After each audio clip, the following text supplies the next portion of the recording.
Hello दोस्तों, स्वागत है हमारे नए वीडियो में। आज की वीडियो में हम लोग एक रोमांटिक ड्रामा मूवी को एक्सप्लेन करने वाले हैं। इस मूवी के शुरुआत में हम लोग एक आयरिस नाम की लड़की को देखते हैं, जिसे एक जोस नाम के लड़के से प्यार हो जाता है। जोस आयरिस के साथ कई बार घपाघप किया करता था। एक दिन जब वो अपने दोस्तों के पास आयरिस को मिलवाने के लिए लेकर जाता है, तब उसके दोस्त भी आयरिस को देखकर उसकी तरफ अट्रैक्ट हो जाते हैं और वो लोग भी अब आयरिस के साथ इंटीमेट होना चाहते हैं। लेकिन सबसे हैरानी की बात यह थी कि जोस को इस बात से कोई भी फर्क नहीं पड़ता है कि कोई भी आयरिस के साथ घपाघप कर सकता है। एक बार आयरिस जब जोस के दोस्त के साथ अकेली होती है, तब वो आयरिस को अपने पास बुलाता है और कहता है मेरे पास आ जाओ क्योंकि तुम इसी काम के लिए यहाँ हो। इसके बाद वो आदमी आयरिस के साथ में क्या करता है, ये हम लोग इस वीडियो में आगे देखेंगे। तो चलिए इस मूवी को शुरू करते हैं। इस मूवी की शुरुआत एक सुपरमार्केट से होती है। यहाँ पर हम लोग एक आयरिस नाम की लड़की को देखते हैं। तभी एक जोस नाम का लड़का यहाँ आता है। जोस आयरिस को ही देखे जा रहा था। यहाँ आयरिस भी जोस को नोटिस करती है। इन दोनों की नजरें मिलती हैं और इन दोनों को पहली नजर में ही प्यार हो जाता है।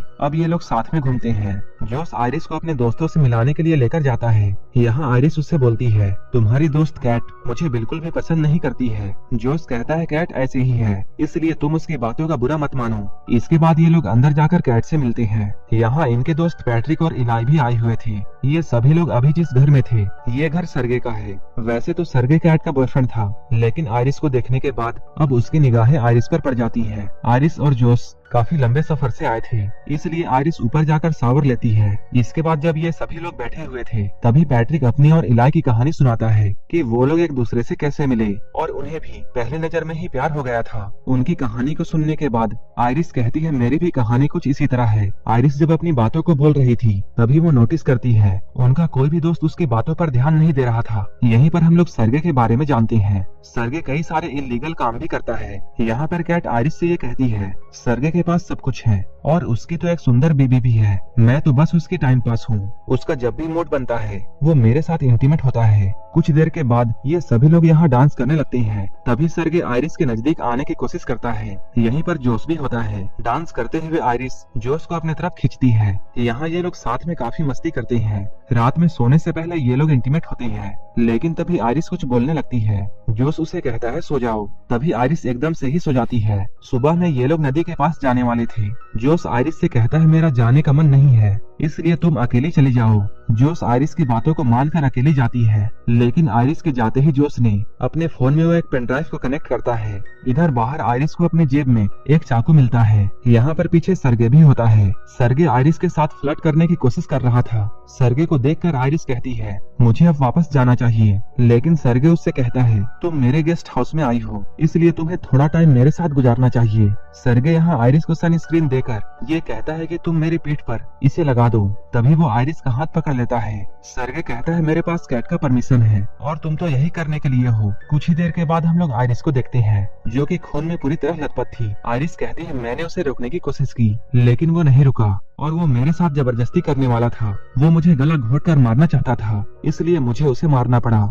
ये सुनकर जोस आयरिस से कहता है सो जाओ। तभी आयरिस अचानक सो जाती है। यहीं पर हम लोग ये समझ पाते हैं आयरिस कोई इंसान नहीं बल्कि एक रोबोट है। अब इन लोगों ने आयरिस को बांध दिया। ये लोग आपस में ये बातें करते हैं हम लोग पुलिस को साफ साफ कह देंगे कि सर्गे के साथ सारा कुछ इसने किया है। यहाँ पर जोस इलाई से कहता है तुम बाहर जाकर पुलिस को फोन करो और मैं आयरिस को लास्ट बार गुड बाय कहना चाहता हूँ। इसके बाद वो आयरिस को ऑन करता है। ऑन होते ही आयरिस पूछती है तुमने मुझे बांध कर क्यों रखा है और मेरे साथ ये सब क्या हो रहा है। जोस यहाँ आयरिस को सब कुछ सच बताता है। वो कहता है तुम एक रोबोट हो और मैंने तुम्हें अपने लिए खरीदा था। तुम्हारी सारी की सारी फीलिंग्स बस प्रोग्रामिंग है। यहाँ पर जोस उसे अपने फोन से कंट्रोल करके उसे बताने की कोशिश करता है कि तुम सच में एक रोबोट हो, लेकिन आयरिस उसकी बातों पर विश्वास नहीं करती है। वो कहती है मुझे मेरी पूरी जिंदगी याद है। जोस कहता है वो सब भी आर्टिफिशियल झूठ है और ना ही हम लोग किसी सुपरमार्केट में मिले थे, बल्कि तुम्हें तो मेरे घर में डिलीवर किया गया था। अब हम लोग उस वक्त को देखते हैं जब आयरिस जोस को दी जा रही थी। कंपनी वाले जोस से ये कहे थे कि ये रोबोट बिल्कुल सेफ है, ये कभी भी किसी इंसान या फिर किसी जानवर को हर्ट नहीं कर सकती है और ना ही ये कभी आपसे झूठ बोलेगी। यहाँ तक कि आप इसे अपने तरीके से कस्टमाइज भी कर सकते हैं। आप इसके साथ जो भी कुछ करना चाहिए वो सब कुछ आप कर सकते हैं और जब भी आप इसे रिसेट करना चाहिए तब इसके कान के पीछे अपना थंब स्कैन कर देना होगा। इसके बाद जोस आयरिस के सामने बैठकर उसके अंदर लव वाला फीलिंग डेवलप करने लगता है, जिससे आयरिस को ऐसा लगता है जोस उसका बॉयफ्रेंड है और अब वो जोस को अपना सब कुछ मानती है। वो उसके साथ कई बार इंटीमेट भी होता है, लेकिन अब जोस ने आयरिस को सब कुछ बता दिया था वो कहता है तुम्हारी सारी फीलिंग्स प्रोग्रामिंग है। ये सुनकर आयरिस रोने लगती है। आयरिस कहती है मैंने मान लिया कि मैं एक रोबोट हूँ, लेकिन फिर भी मैं तुमसे प्यार करती हूँ और मैं तुम्हारे साथ रहना चाहती हूँ। लेकिन तभी वहाँ पर कैट आती है। कैट जोस से कहती है इसे बंद करो, लेकिन जोस आयरिस को बंद करने के बजाय कैट से बातें करने लगता है। कैट कहती है ये हमारा प्लान नहीं था, तुमने उसे दोबारा ऑन क्यों किया? जोस कहता है मैं बस लास्ट बार उसे गुड बाय कहना चाहता था। यहीं पर हम लोग ये जानते हैं ये सारा का सारा कुछ जोस और कैट का प्लान था। इन दोनों ने मिलकर आयरिस के सेटिंग के साथ छेड़छाड़ की थी ताकि वो सर्गे को मार दे।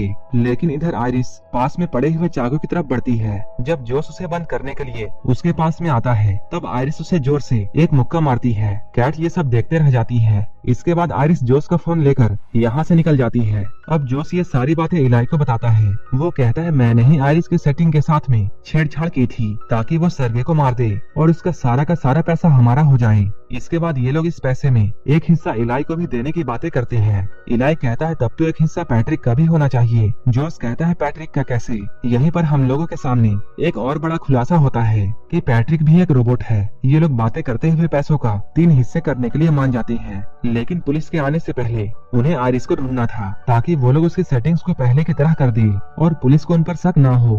इधर आयरिस जोस का फोन लेकर आई थी और वो जोस के फोन को खोलकर अपनी सेटिंग्स खुद से ही चेंज कर लेती है और वो अपने इंटेलिजेंस को 100% कर देती है। इसके बाद वो ये सोचती है कि अब वो इस जंगल से कैसे निकले।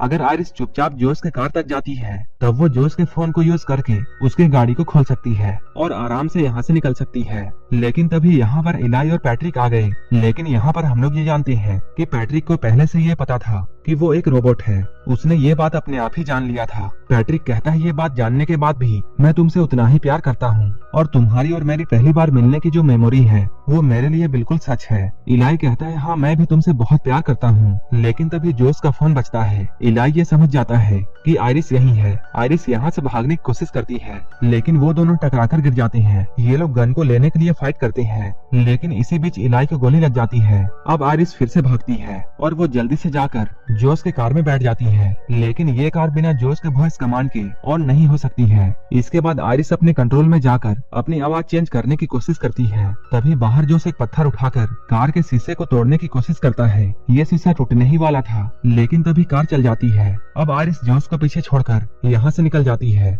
इधर जोस अंदर आकर सर्गे का फोन ढूंढने लगता है। उसने सर्गे के फोन से अपनी कार चोरी होने की कंप्लेन कर दी। तभी कार साइड में लगकर अपने आप बंद हो जाती है और इसके दरवाजे भी अपने आप लॉक हो गए। इसके बाद जोस आयरिस को कॉल करता है। वो कहता है बेबी अभी भी कुछ भी नहीं बिगड़ा है, तुम मेरे पास आ जाओ और हम लोग मिलकर सब कुछ ठीक कर देंगे। हम लोग सारा का सारा ब्लेम पैट्रिक पर डाल देंगे कि उसने ये सब किया है। लेकिन आयरिस ने अपने इंटेलिजेंस को इतना बढ़ा दिया था कि वो जोस के झांसे में आने वाली नहीं थी। आयरिस कहती है तुमने मुझसे मर्डर करवाया है। इसके बाद आयरिस उससे ब्रेकअप कर लेती है। इसके बाद जोस पैट्रिक के पास में जाता है। वो इलाई के थंब प्रिंट से पैट्रिक को रिसेट करता है और वो पैट्रिक को अपने से कनेक्ट कर लेता है। अब पैट्रिक को इलाई के जगह में जोस दिख रहा था। इसके बाद जोस सेटिंग में जाकर पैट्रिक के एग्रेशन को 100% कर दिया और वो पैट्रिक को ये हुक्म देता है कि तुम जाकर आयरिस को ढूंढो। इधर आयरिस कार के शीशे को तोड़कर बाहर निकल रही थी, लेकिन तभी यहाँ पुलिस आ जाती है। इसके बाद आयरिस जल्दी से अपनी लैंग्वेज चेंज करती है ताकि पुलिस वाला उसकी बातों को नहीं समझ पाए। उसने ऐसा इसलिए किया था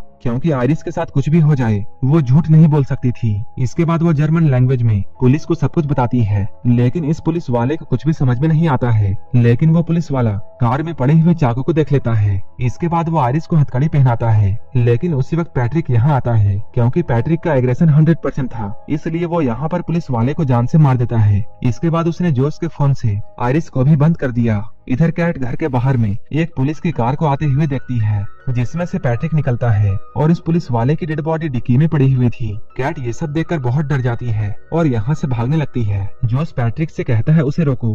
पैट्रिक ने कैट को भी जान से मारकर उसे जाने से रोक दिया। ये सब पैट्रिक के बढ़े हुए एग्रेशन की वजह से हो रहा था। इसके बाद हम लोग जोस को देखते हैं, जो कि आयरिस के साथ में टेबल में बैठकर उसके साथ खाना खा रहा था। उसने आयरिस को ऑन किया था। जोस कहता है मैंने ये बात नहीं सोचा था कि तुम इतना कुछ कर जाओगी, तुमने इलाई को मार डाला और तुम्हारी ही वजह से कैट की भी जान चली गई। आयरिस कहती है नहीं, मैंने ऐसा कुछ नहीं किया है, ये सब तो तुम्हारा किया हुआ है, तुम सारा का सारा ब्लेम मुझ पर नहीं डाल सकते हो। आयरिस कहती है तुम बहुत बुरे इंसान हो और तुम बहुत कमजोर हो, तुम पूरी दुनिया को गलत समझते हो। आयरिस अभी ये सब बातें बोल ही रही थी, तभी जोस अपने फोन को लेकर उसके इंटेलिजेंस को 0 कर देता है। जोस कहता है तुम बोलती हो कि तुम्हें दर्द फील होता है, तो आओ हम लोग टेस्ट करें। वो आयरिस के हाथ को जलते हुए कैंडल के ऊपर रखता है। उसी वक्त जोस के पास में आयरिस को बनाने हुए कंपनी से कॉल आता है। वो लोग यहाँ आ रहे थे। इधर आयरिस का हाथ जल चुका था। तब जोस ने कैंडल को बुझाकर उसके हाथ में गन थमा दी और वो आयरिस को ये ऑर्डर देता है कि तुम अपने आप को गोली मारो।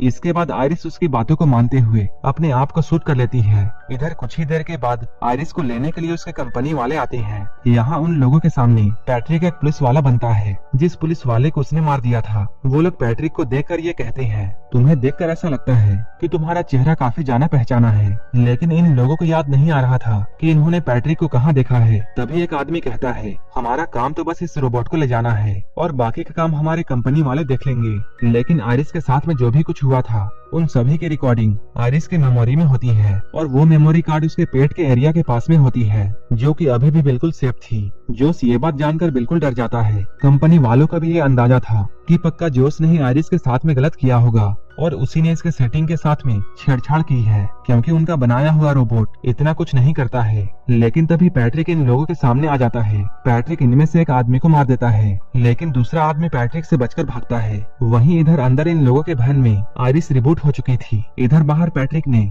उस लड़के को पकड़ लिया था, लेकिन आयरिस यहाँ आकर पैट्रिक को हर्ट नहीं कर पाती है, क्योंकि उसकी सेटिंग्स रिबूट हो चुकी थी। तभी आयरिस कहती है पैट्रिक जोस तुमसे प्यार नहीं करता है, वो तो बस तुम्हारा इस्तेमाल कर रहा है। यहाँ पर आयरिस पैट्रिक के सामने वही लाइन्स बोलती है जो कि पैट्रिक ने इलाई को बोली थी। वो कहती है याद करो तुम इलाई को प्यार करते हो, ना कि जोस को। आयरिस कहती है पैट्रिक तुम जानते हो हम लोग झूठ नहीं बोल सकते हैं। आयरिस की सारी बातों को सुनकर पैट्रिक को इलाई याद आ जाता है। इसके बाद वो अपने आप को खत्म कर लेता है। इसके बाद आयरिस इस लड़के से एक हेल्प मांगती है। वहीं इधर अंदर हम लोग जोस को देखते हैं। यहाँ सारे के सारे पैसों को लेकर जोस यहाँ से भागने वाला था, लेकिन तभी उसे अपने दोस्तों की आवाजें आने लगती हैं। ये सभी आवाजें आयरिस निकाल रही थी, क्योंकि उस लड़के ने आयरिस के सेटिंग के साथ छेड़छाड़ करके उसे सभी चीजों का फुल एक्सेस दे दिया था। अब जोस का फोन भी आयरिस को रोक नहीं सकता है, लेकिन अभी भी आयरिस जोस को हर्ट नहीं कर सकती थी, क्योंकि वो उससे अभी भी प्यार करती है। इसी चीज का फायदा जोस उठाता है और वो आयरिस को बहुत मारता है। वो इस बार आयरिस के पेट में गोली मारेगा ताकि उसकी सारी की सारी मेमोरी चली जाए